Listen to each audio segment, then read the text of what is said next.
రైతులకు నమస్కారం. ఈరోజు మనం రైతు అశోక్ గౌడ్ గారి దగ్గర సంప్రదించడం జరుగుతుంది. ఈ మన కొత్తపూర్ విలేజ్లో ఎక్కువ మొత్తంలో మక్క సాగు ఒకటి చేస్తున్నారు అశోక్ గౌడ్. చాలా మక్క చూస్తుంటే మనకు ఎక్కువ మొత్తంలో బుట్ట విడడం కానీ దాన్ని సాగు చేయడం నీట్గా అంటే ఒక ముందు చేస్తున్నటువంటి రైతులతో కంపేర్ చేస్తే ఇప్పుడు ఉన్నటువంటి వ్యవసాయాన్ని ఉన్నటువంటి ఆధునిక టెక్నాలజీ యూజ్ చేసుకొని కలుపును కూడా నివారించుకుంటూ ఉత్తమంగా మక్క సాగు చేయడం ఏ విధంగా అనేది మనం ఇప్పుడు యువ రైతు అశోక్ గౌడ్ అడిగి తెలుసుకుందాం. అండి రమేష్ గారు, ఇది మక్క జొన్న మొత్తం మీరే చేస్తున్నారా, సాగు చేస్తారా? ఎంత ఉంటుందండి పొలం? ఇదంతా ఎకరా పొలం. ఏది ఇది ఏ సీడ్ సార్? ఇది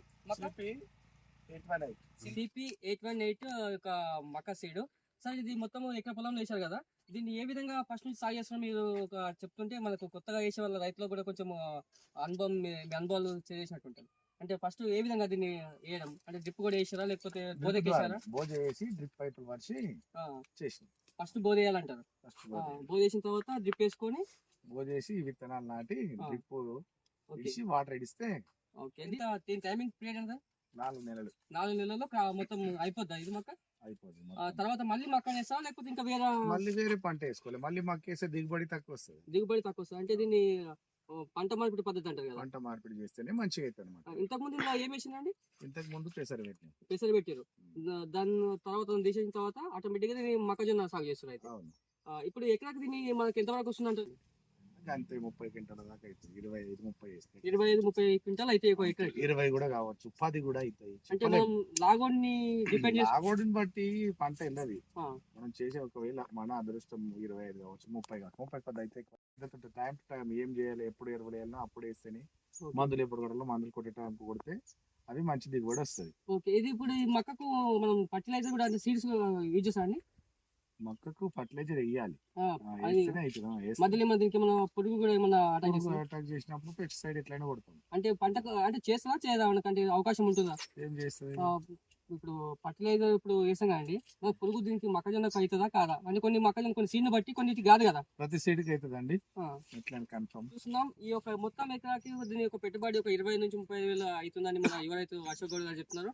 మరియు దీని యొక్క పంట యొక్క దిగుబడి ఎంత వస్తుందంటే 30-35 క్వింటాల వరకు వచ్చేసే అవకాశం ఉంటుంది. సార్ దీని యొక్క రేట్ ఎంత ఉంటుంది అంటే మార్కెట్ లో? అంటే పర్ క్వింటల్ మొక్కజొన్న అంటే అదే 2,000-2,200 నడుస్తుంది. 2,000-2,200 దాకా నడుస్తుంది అంట.